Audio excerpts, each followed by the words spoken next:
Welcome to our WAM Talks. Now, in the afternoon, we're speaking about documentaries and spaces for documentaries. I'm going to introduce you our guests. We have Elizabeth Radshaw. She's director of industry program, and her alternative programs like Hot Docs, filmmaker, that is a work in progress project, and also for projects presentation this stage. She's co-founder of the website Talk Keep Night, and it's for documentaries.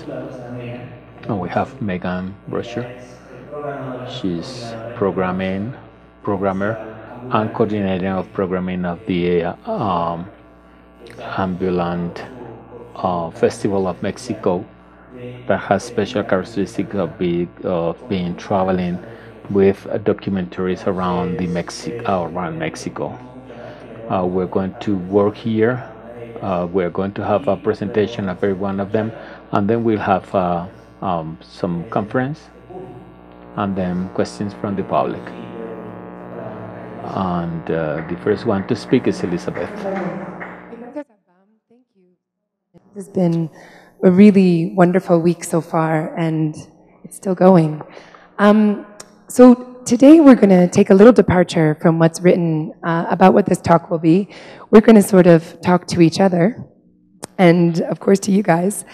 And our idea for today is we'll have a short presentation about some distribution tips and techniques, and a little bit of information about both of our festivals. And then we're going to sort of ask each other some questions about what's the state of documentary distribution right now. But I would like to start off to ask everyone in the room, it's too beautiful a day for talks. We should take our talk outside. That was my suggestion. But the sun will still be there when this is over, I promise. How many of you make documentaries here? Raise your hand. Fantastic, nearly everyone. And are you also making fiction work as well? Raise your hand for those who are. Okay, like, whoa, more than half. Okay, good to know. So it was interesting when we started talking earlier today, and since I arrived, I've been doing sort of a secret survey with every Colombian filmmaker and industry person and expert that I've met, because I really wanted to get a sense of the domestic Colombian audience for independent Colombian documentaries and fiction. And I started asking people, how do your friends, not your filmmaker friends, but like your mom and your mom's friends, how do they watch your films? Where do they watch your films? Here in Colombia, in the cinema? Everyone said a little bit. There's one or two docs, maybe. Am I right? Tell me if I'm wrong here, okay? But it's starting to grow a little bit more. Next year, I hear that there's going to be a few more films coming to the cinemas. And a lot of people said, in festivals, absolutely. Festivals are where a lot of Colombian documentaries get seen. Am I right? Here in Bogota, across the region, there's definitely more and more happening. I was at a wonderful meeting of festivals today. And they said, you know, not everybody goes to festivals. The people who know about documentaries and who are into these kind of things do, but the mass population are at home watching TV. They're watching soap operas, football, you know, Mad Men, and The Simpsons, right? Like they're watching fantastic stuff, but not so many documentaries. Signal Colombia has been making amazing efforts, right? But still, the documentaries are sort of, you have to go find them. They're not jumping out at you. Tell me if I'm like, thumbs up or thumbs down if I'm wrong, because this was really hard to figure out for me when trying to understand the marketplace. And then I asked about DVDs, and everyone was like, yeah, no, because there's really, really good piracy and not many documentaries. So the DVD marketplace, not so great of an opportunity here domestically for documentaries. And I thought, okay, what about online? Because I pretty much watch the internet. I kind of watch TV, but I pretty much watch TV online. So how many people here watch the internet? That's a lot of people. And still people watch a little bit of TV, guilty. I still watch some TV. But for the most part, this shift to digital distribution and watching things online seems to be more and more prevalent in the major cities. And I promise you, when I come back next year and the year after and the year after, as more tablets and smartphones and computers are available and Wi-Fi and internet throughout, everybody is going to be watching things online. So even though it may be still that broadcast is the widest market for our films, we really need to be thinking a couple of years ahead. And this was like kind of a key landscape that I wanted to draw. And I think it's a key and critical part when we look at, you know, how we make our films and how we distribute them. Who are we making them for? Who is our audience? But specifically, who's our audience here in Colombia? Because every savvy filmmaker that I've had meetings with, and I've had many meetings with, I think I see many of you here, have said, I want to reach the international market in Sweden, in France, in Canada. How can I sell my films and get my films out there? And I said, well, that's great. We can totally talk about that. But let's first talk about who's watching your films here. Because this is what's most exciting for me. As your audience grows for your domestic, independent, brilliant creative work in country, it is going to support the diaspora communities around and improve the likelihood of sales throughout all the other regions, online, on TV, in cinema, in festivals, etc. So that was just my little preamble, because I think it's important to talk about our local marketplace. So I think we're going to get this cool presentation to work. I may have just done this last night, just so you know. So I want to talk about, let's see if I can get this to work. I want to talk about 3 cool things that are happening in documentaries. Do I point here? I totally don't know how to use this thing. Did I do it right? Maybe? While I'm getting this slideshow to work, I wanted to share like 3 cool things that are happening in the documentary world in general. Now I'm going to go from memory. Crowdfunding. How many here have actually participated? Oh, cool. Oh, it's with the buttons. Nice. Okay. So these are just 3 general observations that through my travels to many festivals around the world that I wanted to share with you briefly. How many of you have at all attempted a crowdfunding campaign? 1 or 2. All right. Well, get ready, because you may be doing one soon, and I'll tell you why. It is a brilliant way to raise money and to engage audience about your film before you've even made it. And here's the thing, it's working. And I'm going to show you a little bit how. The next thing I want to mention is that this is like another little teaser. There's a couple new players in the North American documentary broadcast scene that's really exciting. It's going to shape and shift the European market, the Latin American market, all the other markets. And I just wanted to introduce you to those, as I'm sure you know. As well, digital distribution is starting to pay. Maybe not here just yet, but I am certain in maybe 1 year or 2 years, that it will be, but only if your audience can find you. So, backwards. Here we go. Hot Docs has a crowdfunding website. It's called Doc Ignite. We selected 5 projects over the past year. We've raised over $100,000 for these 5 projects. So even in a small country like Canada, we have 20 million less people than Colombia. We're able to find audiences for these films before they're even made, and people are contributing as little as $5 to $25 to $200 for incentives to be a part of something bigger than themselves and become connected to stories that are soon yet to be made. And the thing that we're seeing, I think everybody knows about Kickstarter. What's really exciting here is that documentaries are doing, oh, this is so cool, really, really well. In fact, better than most of the other films of campaigns that are being raised. Kickstarter's coming to Canada. It will be sooner than later, they'll be here in Colombia as well. So I encourage you to keep your finger on the pulse of crowdfunding.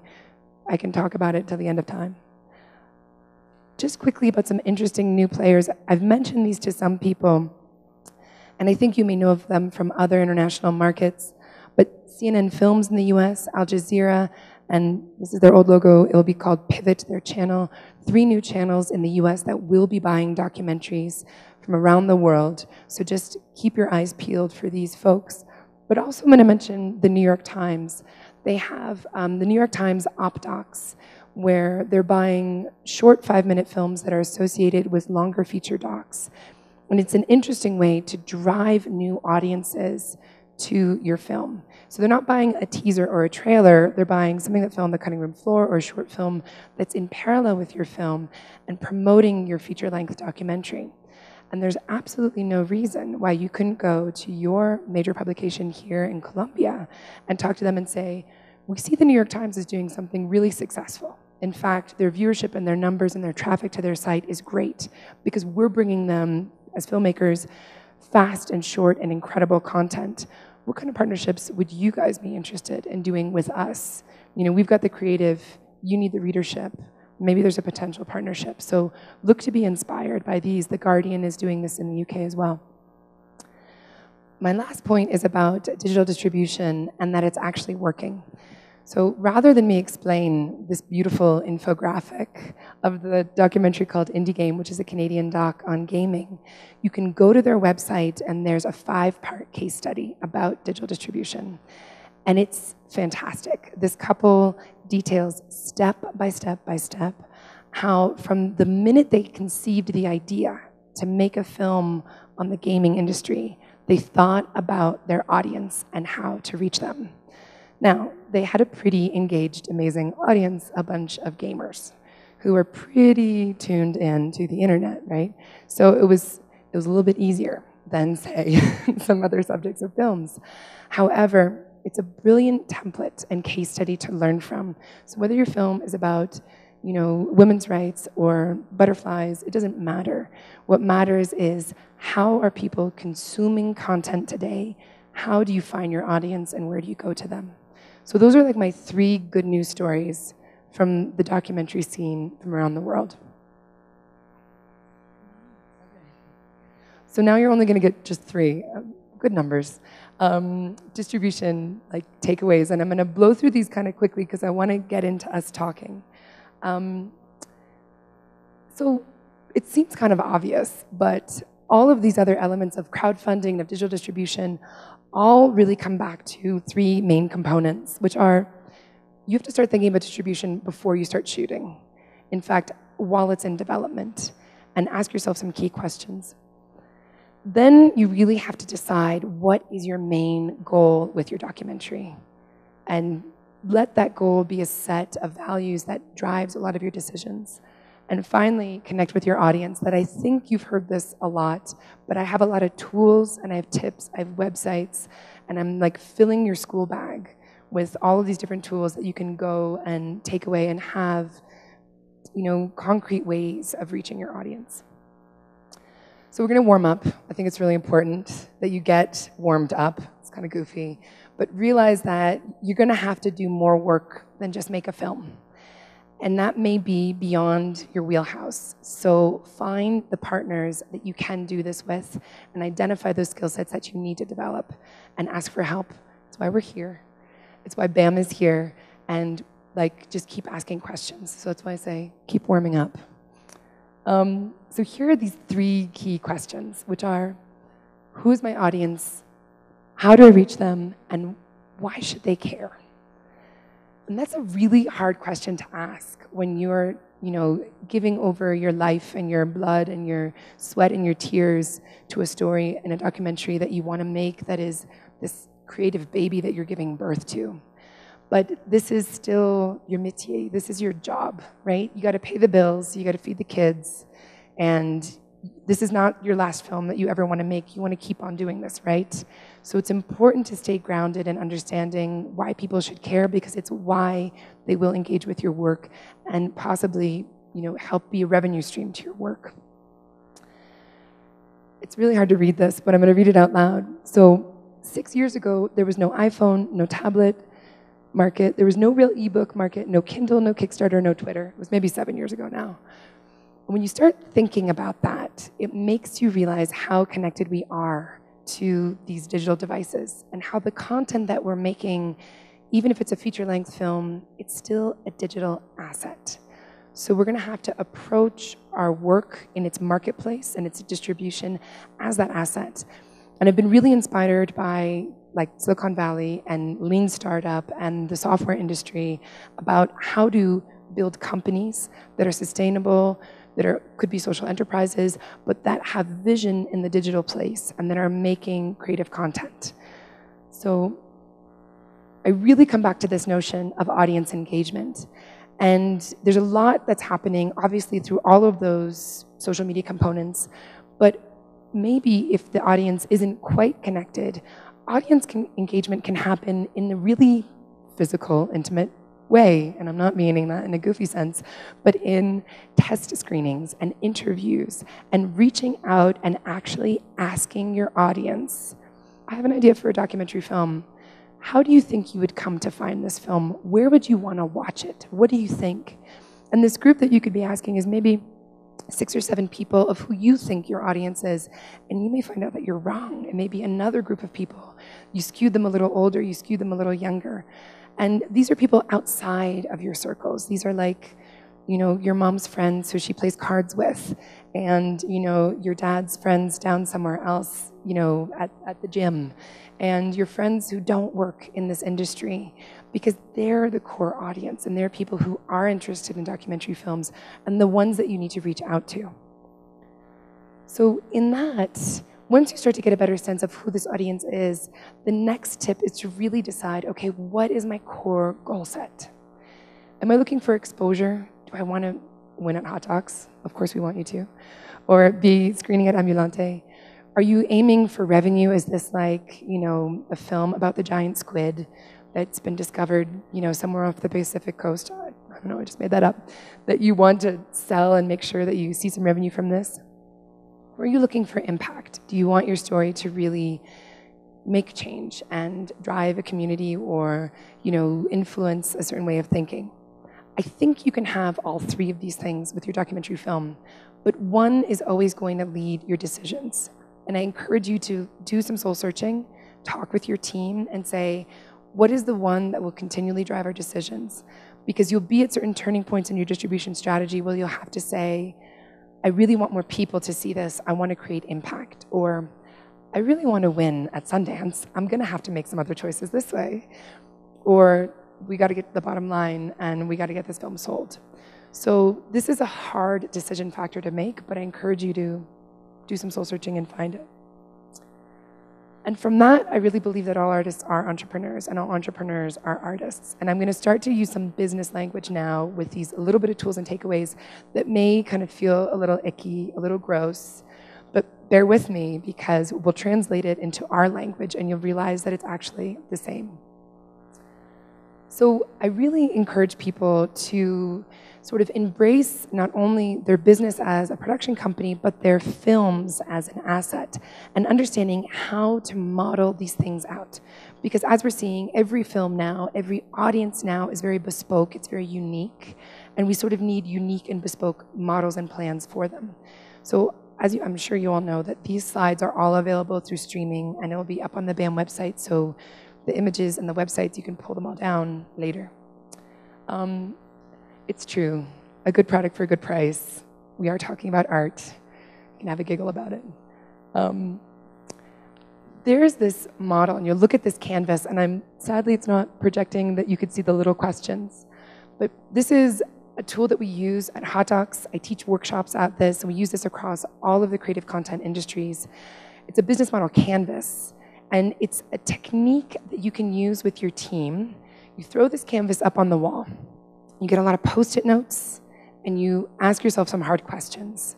And you try to innovate new ways of finding distribution for your film by putting your value proposition, your fabulous, brilliant, unique piece of art film, and you make its relationship with this customer segment, AKA your audience.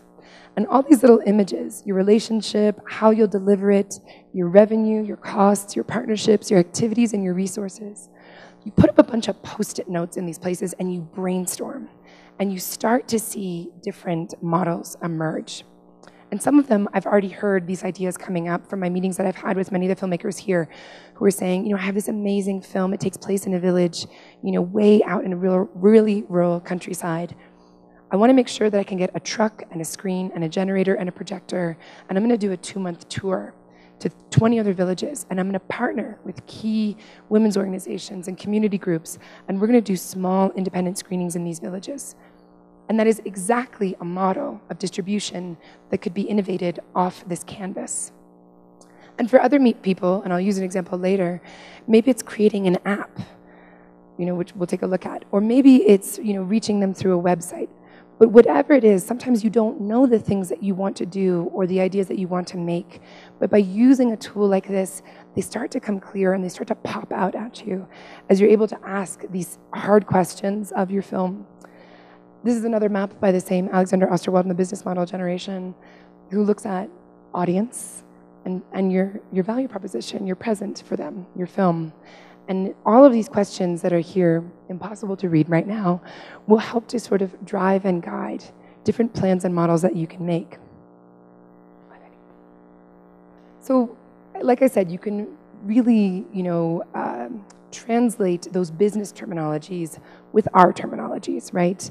The language of collaboration, of creativity, of art, and sometimes a little commerce sneaks in, but I think it's important. And all of this is to really find your fan base and find that audience group that will continue to drive revenue for you and your film throughout its entire distribution life, and in all the different ways that you're going to seek it being exhibited.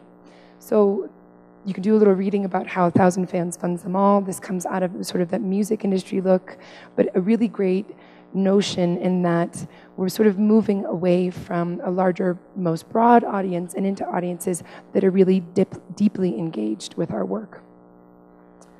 So I wanted to talk about that example before from an app. So a Canadian project called Semi-Sweet by Lalita Krishna and InSync TV and television in Ontario. She made this fabulous documentary on chocolate. Who doesn't love chocolate? It's a great story. She figures brilliant audience here. But it was called Semi-Sweet. It's kind of about the darker, not so pretty side of chocolate, the labor issues and fair trade and the environmental stuff.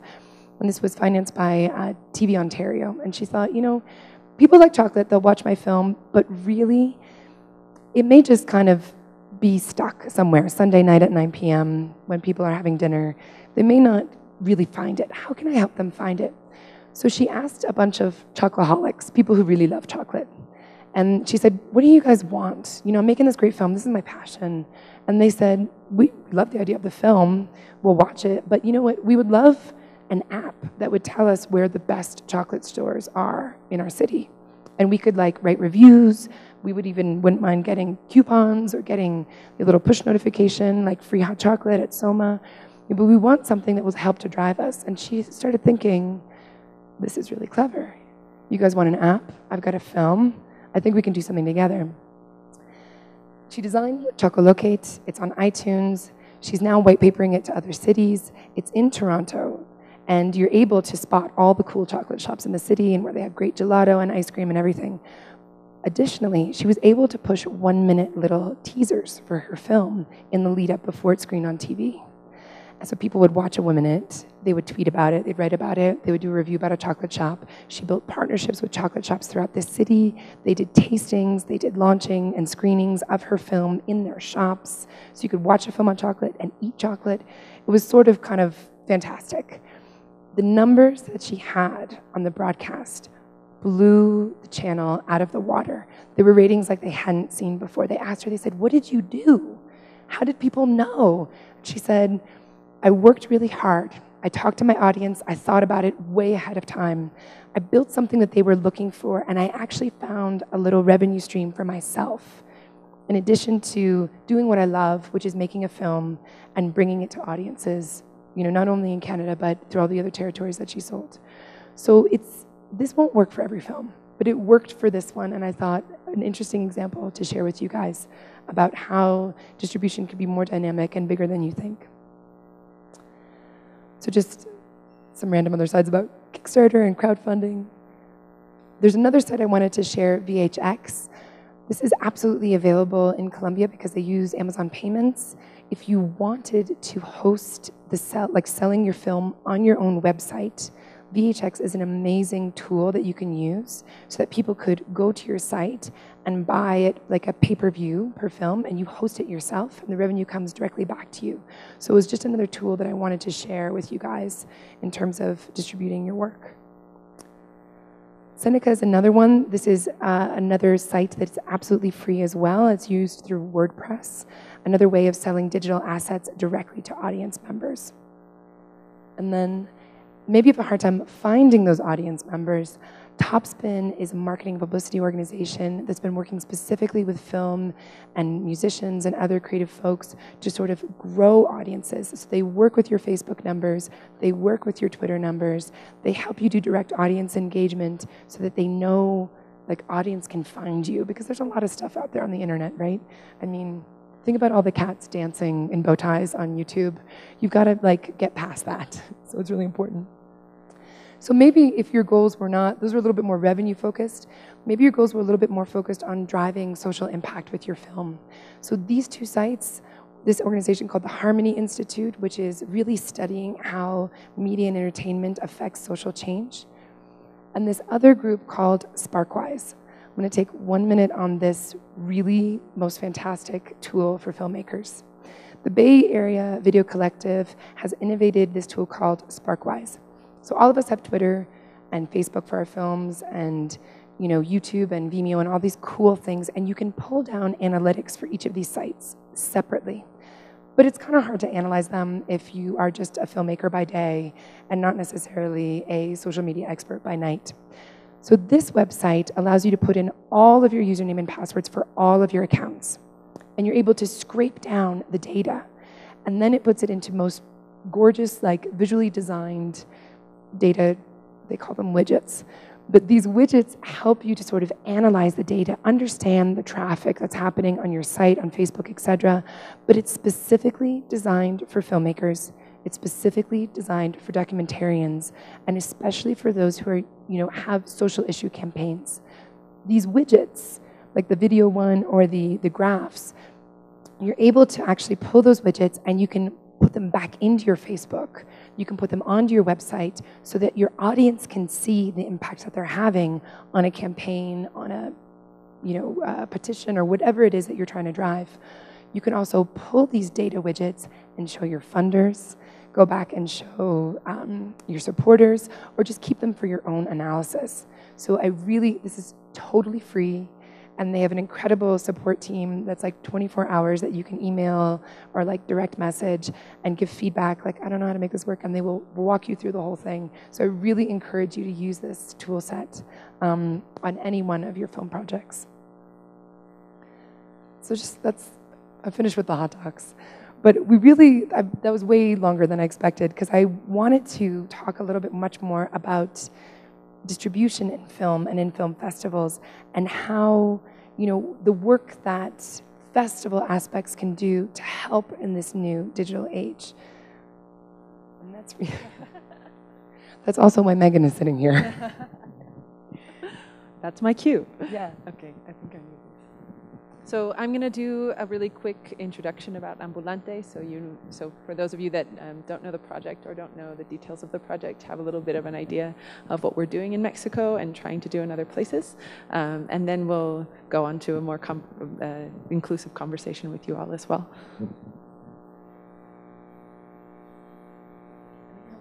I think we need to switch a slide or switch a document or file.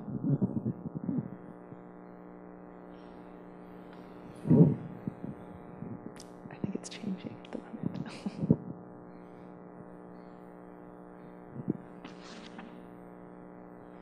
While we wait for the technology.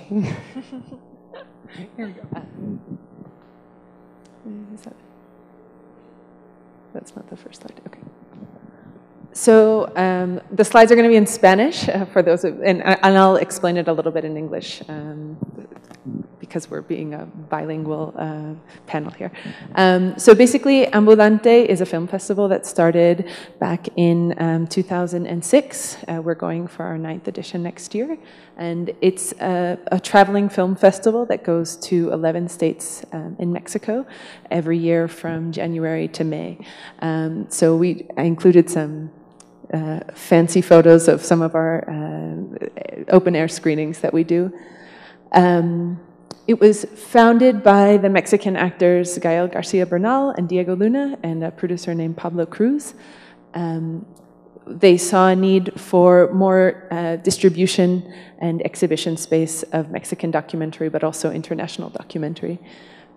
We also have another part of our organization, which is called Beyond Ambulante, or Ambulante Más Allá, which started last year, and it offers workshops to different communities within Mexico and Latin America, teaching different aspects of filmmaking. And at the end of the year, they create their own documentaries, 10 in total this year. Recently, well, in the past few years, we've started Ambulante Global, which is something that's growing. It is to create small Ambulante festivals all over the world. Actually, next year, we hope to have one in Colombia, in Bogota, Medellin, and Cartagena. So it takes a small part of the Ambulante Mexico's program and also tries to include some local documentaries in its program and brings it to different exhibition spaces, not just the commercial cinema. We also have a post-production fund for Mexican documentaries.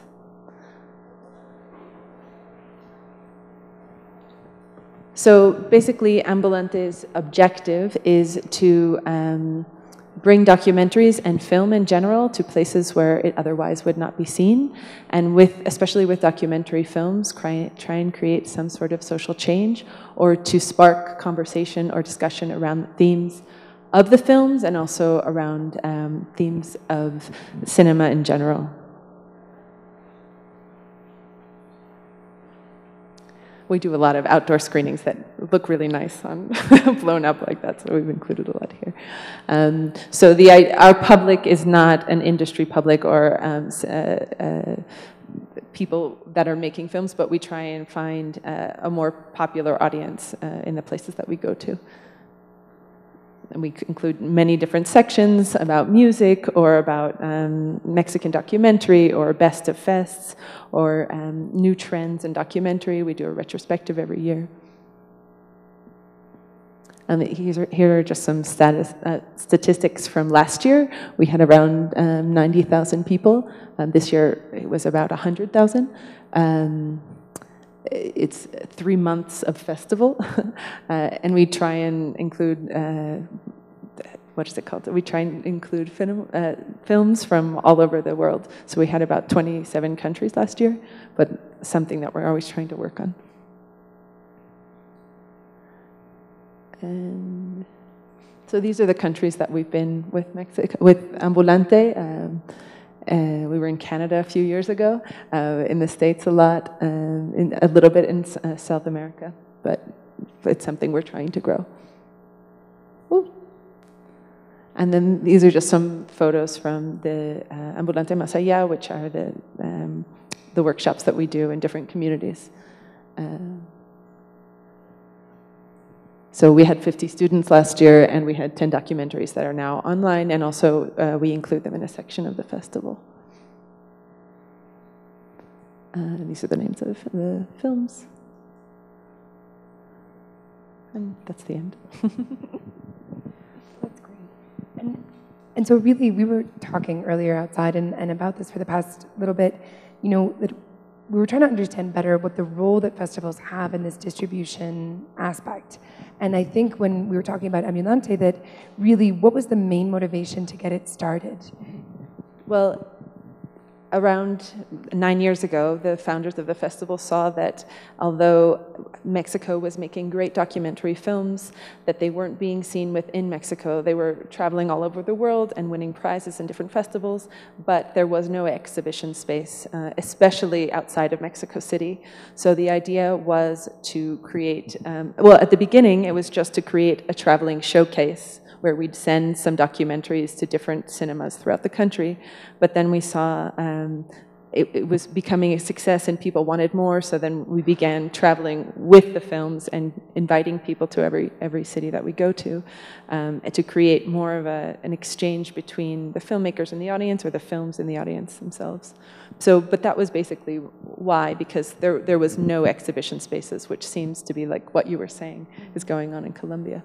Well, I mean, I think there are many exhibition spaces, but I mean, I want to hear more from our audience and, you know, the growing space for exhibition, but kind of more measuring the impact of the type of, you know, festivals that get out into different communities and the work that gets there in relation to, and like how we can draw that line from a screening out in like a regional, you know, area outside of Mexico City to actually driving, you know, sales or distribution, or, you know, helping the film to get on TV or helping the film to find another marketplace.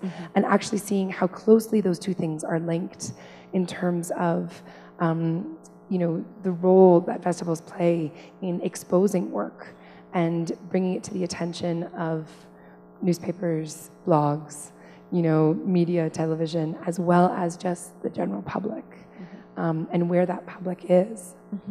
Yeah, I think that's, well, we were talking about this before, I think that's how Ambulante can help films that are, at least that are in our program, in the sense that it creates more of a buzz around the films, or other television channels look to us to ask us for what has worked in your festival, or what are the films that you can tell us that we should be putting on so our you channel. even work with direct programming, or even programming suggestions? Informally, but yes. Yeah. Well, it's always suggestions. It's true. And how does Hot Talks work with television channels? Yeah, so what a great lead-in. We totally practiced this before, by the way. That question, no.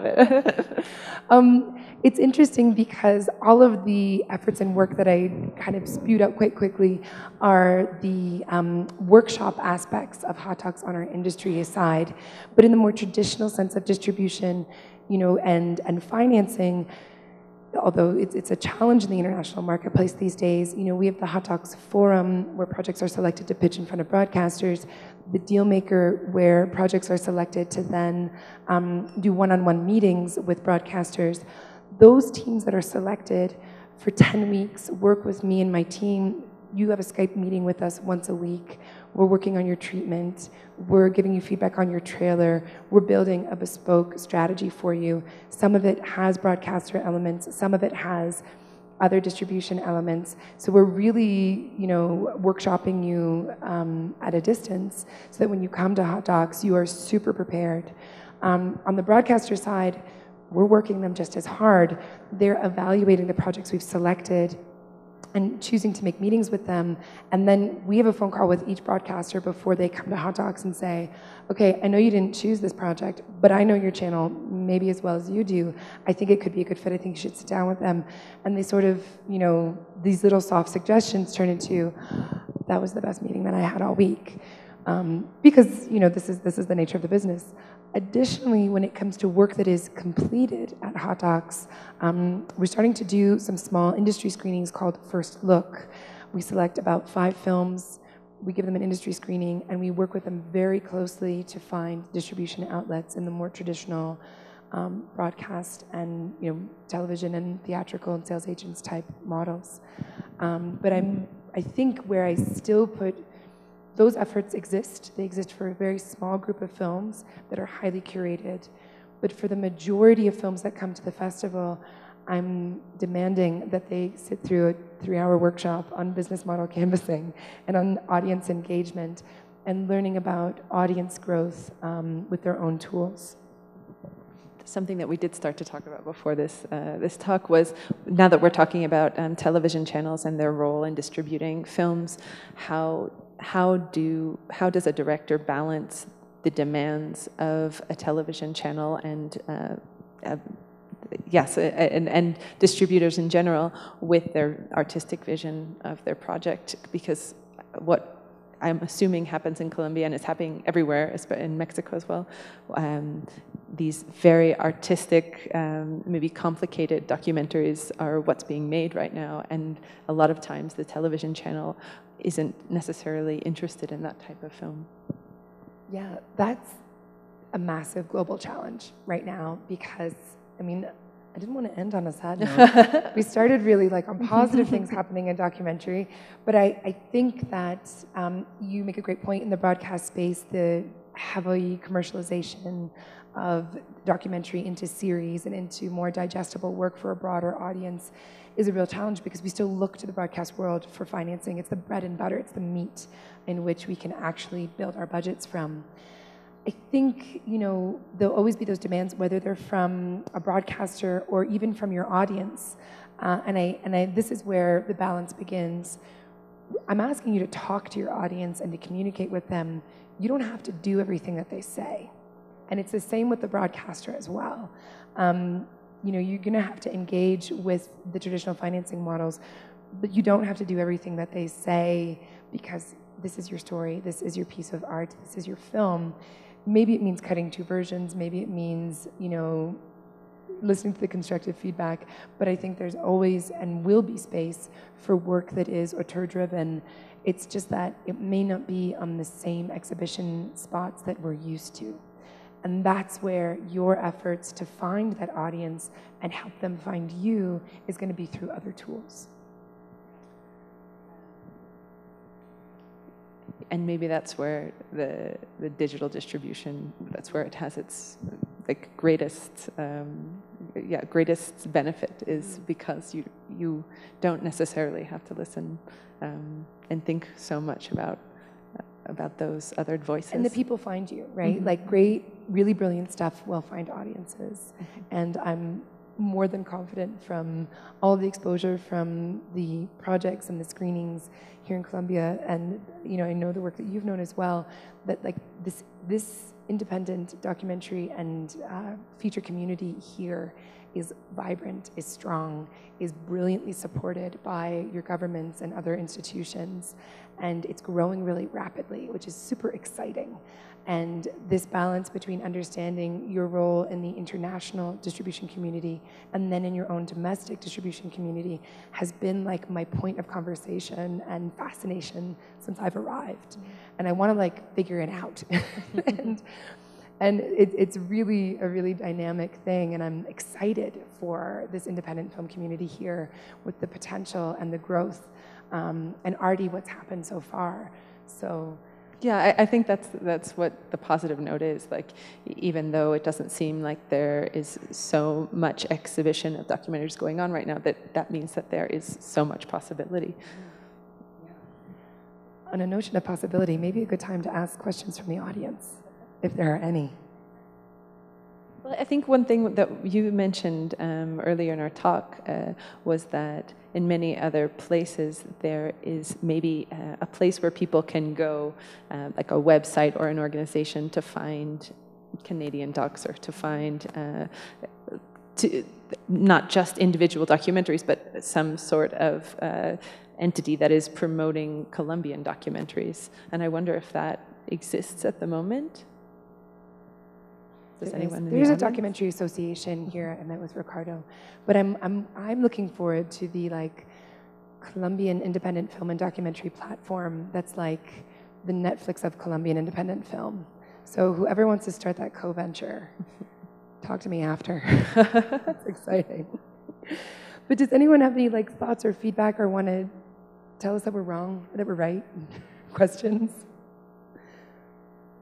Interpretive songs? We could keep. We've covered all that brilliance. Fair enough.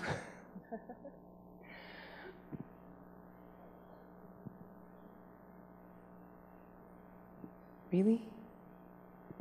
Is there anything? I'm going to just ask the audience questions. Because we talked a little bit more about industry and about how people watch films. Where do you guys watch films? Like, where do you watch your colleagues' documentaries? Just shut up. Internet, yeah. Any particular websites? Right. Señor Colombia, so you watch them there? Right.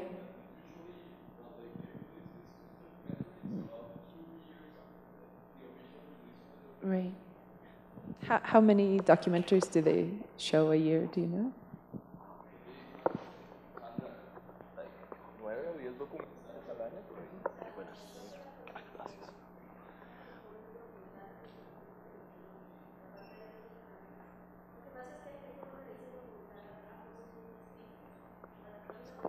Pero, una pausa para que nos escuchen en el streaming. ¿Quién está hablando? Ah, Sandra, ¿puedes ponerte de pie? Gracias.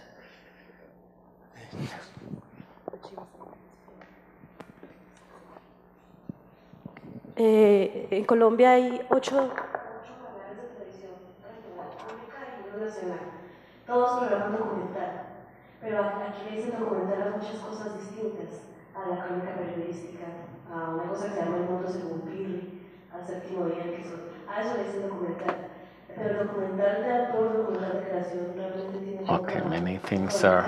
tiene Enseñar Colombia y el festival que hacen aquí de Alados, que es la muestra internacional documental, y de ahí creo que nada más.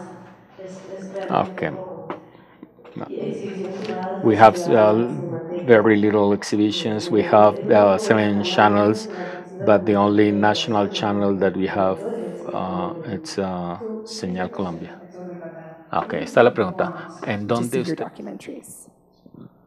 Like, where do you think people should be seeing them?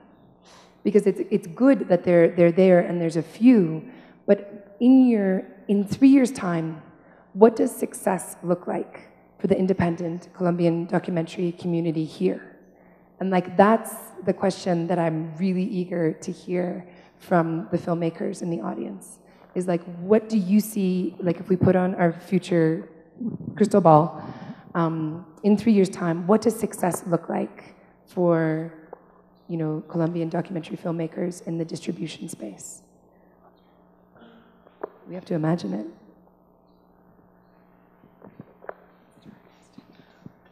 No pressure.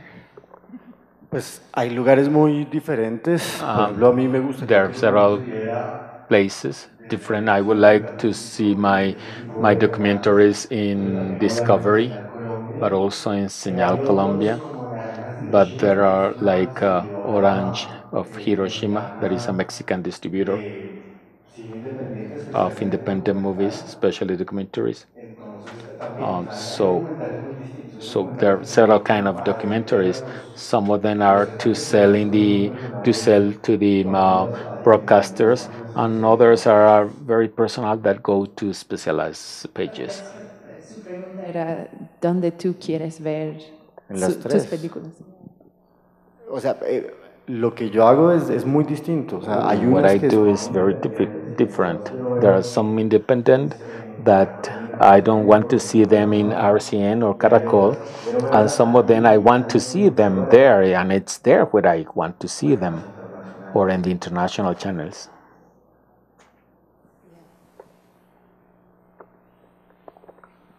En este momento tengo un proyecto incipiente, está apenas en investigación y tiene que ver con documentales y cine itinerante, con todo lo difícil que eso... With everything, I mean, it's so difficult to understand that it's a new platform, that is the one that I want, that is the movie bus.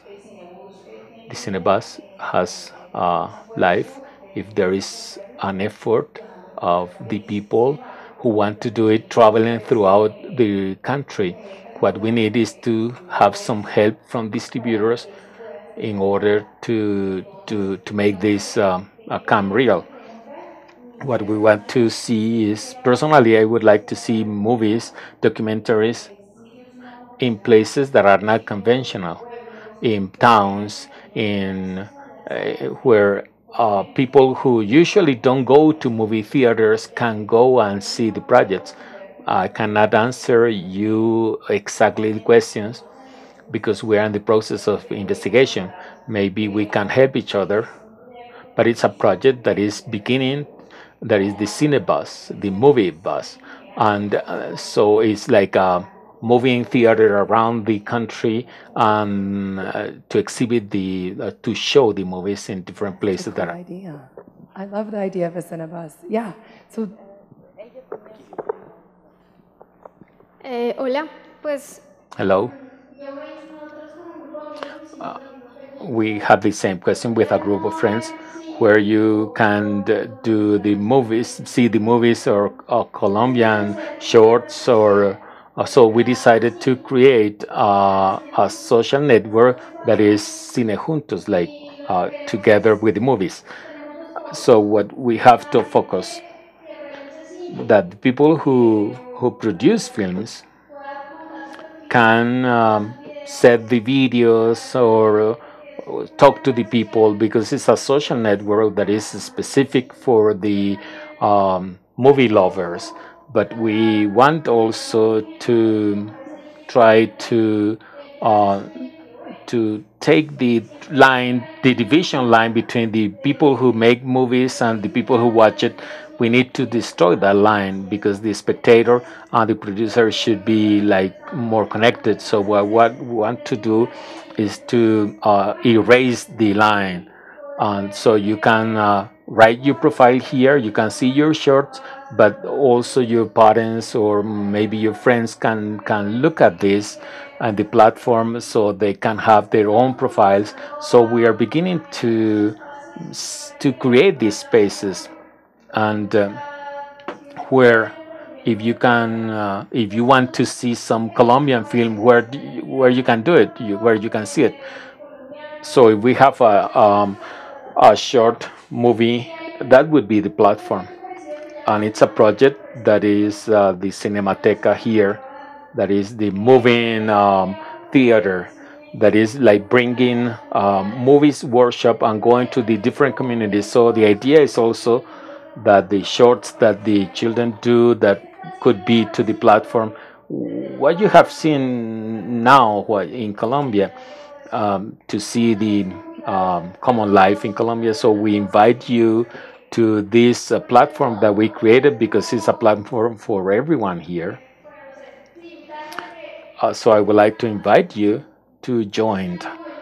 It's is not for earnings, not for profit organization. So you can take it.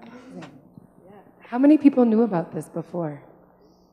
Sitting here. Okay, a few. How many people are really happy that they've learned about this? That's incredible. Congratulations. And the bus, everything. So this is really exciting. Okay. Voy a hablar sobre una experiencia. I'm going to talk about an experience of one producer that is Diego Garcia. He did a documentary, The Heart. That documentary is about an explosion of a mine, and one of the residues got to the heart of a soldier. So that documentary is the narration, integrating narration plus imaginary about the heart, about the holy heart of Jesus that has a lot of influence in Colombia, and also heart from the standpoint of the health as a physical organ. Like, so those three lines are integrated in the documentary. Now he tried to commercialize and to exhibit, to show it through the movie theaters, but it was difficult for him. So he decided to show simultaneously in different towns of Colombia, in such a way that the launching was at the same time, the same day, and everything was prepared for the launch and that exhibit. And that was a very interesting experience because he tried to integrate it, not only the exhibit, but also the work related to the health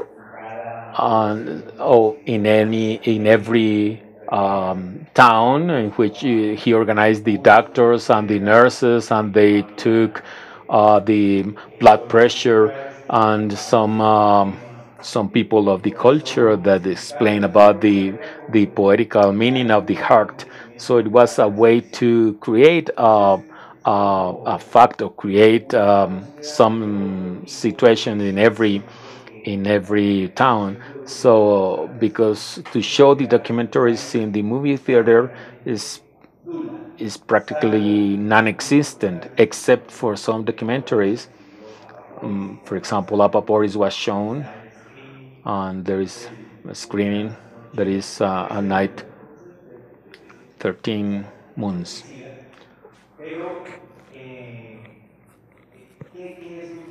What is the most important?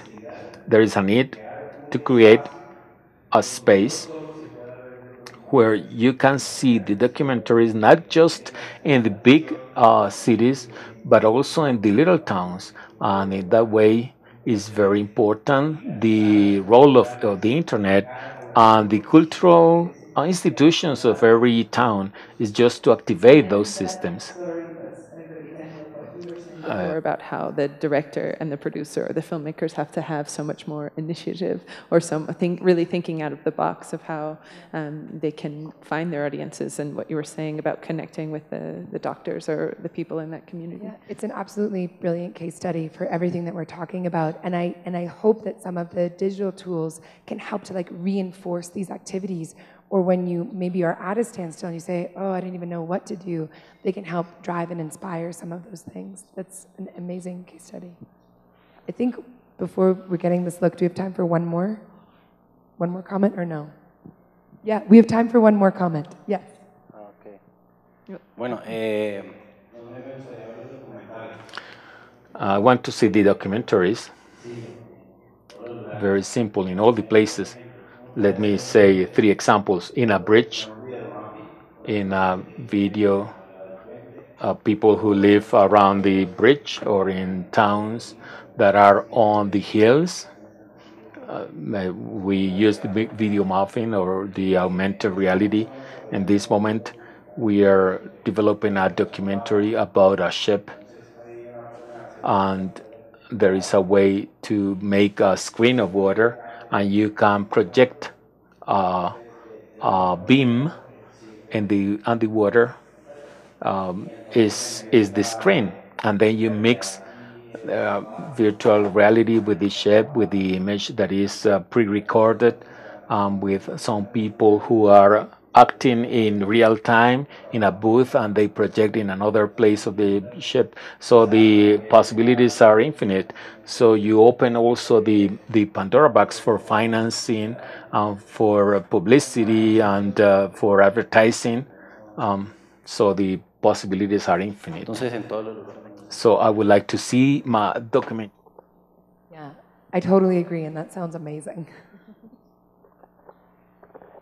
Hola, buenas tardes. This is totally the last one. Mi nombre es Alejandro Ángel, yo vengo de Barranquilla. I'm from Barranquilla, of the University of North in Barranquilla, and I had a question and a comment about the distribution in these kind of events. We center a lot in the distribution industry to value and to get the money, but sometimes that we forget that in this moment, because the technology, we have many contradictory situations. There is an anecdote in Barranquilla that was a very important player, soccer player, Henry Salgado. He used to play in the soccer team junior, and he hurt himself. He had a fracture, and his career just stopped. He used to live in a very poor neighborhood, and so there were, muggers, people, all kind of burglars. So he did a movie with a cell phone, the same, and the name of the name is The Burglars, and just he wanted to tell this story, and the movie was done, and someone made a copy, made in the junk market, and became the most important movie in Cartagena. It was a case of success. That is, he went to the movie festival in Cartagena, and so he received a scholarship to study movie production. So that's a kind of story that you could see also. And today they are easier. There is a platform that is called Creo, and I have seen it's a very good platform because you can see many Colombian movies, but they only show the industry kind of movies, but not these kind of movies that not just the movies that are recognized, but you can have platforms in which the people can present their own stories made with their own technology, a cell phone, for example. That's one part. So there are people who want to tell stories, and people can consume these stories. So what we want is that these stories are known. So that's a comment. Now my question is about the fundamental point in these documentaries. We have the hot dogs is not in which the web is a part of distribution. So the web is the space for distribution. It's interactive. It's not a documentary that you can download, but it's just to generate content. What can you say about an interactive documentary, not in which you can contribute to the narration? Well, I think the NFB has an amazing website that is a way to see more web docs. I think basically they're kind of being grouped by country by the organizations that are supporting them. I don't know if there's actually a website that is a distributor of interactive docs. There are a few, there's not really any distribution of interactive docs, but there's great curatorship of interactive work through a couple of French sites, and the names are blowing out of my mind. But if you going via New Frontiers on the Sundance website, on IDFA's interactive website, through the NFB and their partnerships and all of their connections with Arte and with France Télévisions and all the other groups. And there's a lot of ways to find other docs that are interactive, that are available around the world. They're not geo-blocked for the most part. So you really can kind of experience other stories in other places. And also, like, the New York Times and the Guardian and other newspapers are really starting to innovate different ways of interactive storytelling. But I think, like, the key things that we established here, one, people really love documentaries, no matter what, as long as they can find them, right? Two, the internet is the tool where, and I love what you said because I've been saying it too, audience and creator are closer than they've ever been before. And our job as creators, more than just to create, is to communicate with them.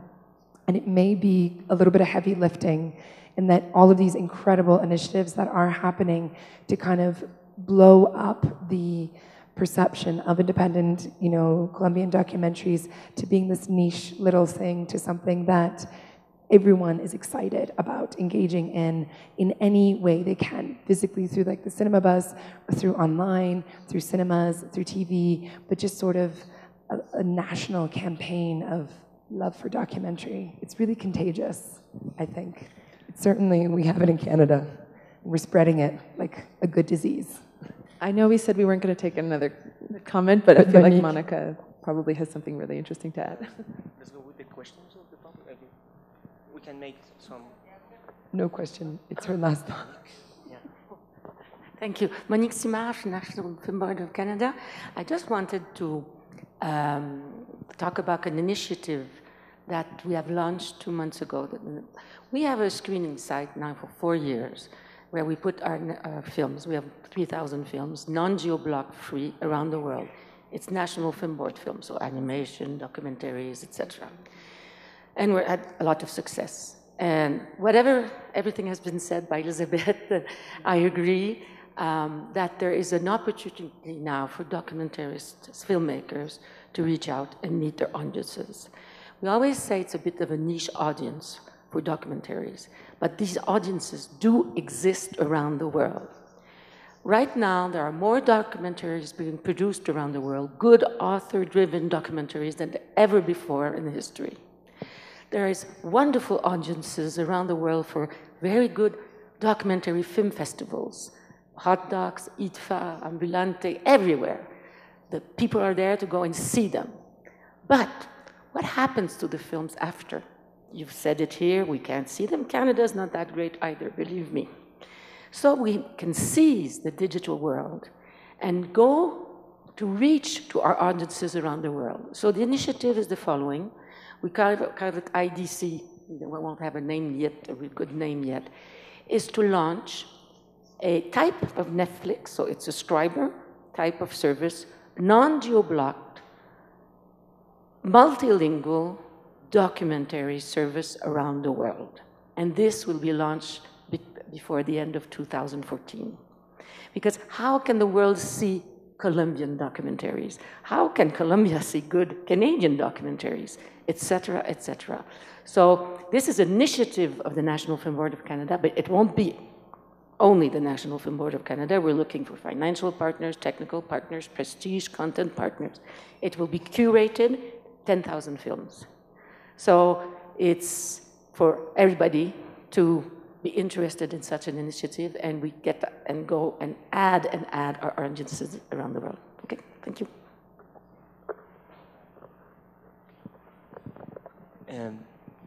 So we got you covered there, but it's still yet to be launched. But I look forward to the Colombian International Platform site of Colombian documentaries as well, to complement all the efforts and works that are happening. Thank you all so much. I've learned a lot. I hope you did too. I learned a ton from you all and also from Elizabeth. It was a really enlightening conversation. And thank you, Bam and Santiago. Bueno, muchísimas gracias. Thank you very much for being with us. Thanks to Meghan and Elizabeth, and you can have some coffee. And the people who are watching us on the internet, they can go outside to the park. I'll see you at 4:40 for the last BAM talk of today about the new law of the Commission law and everything related to this initiative. Thank you very much.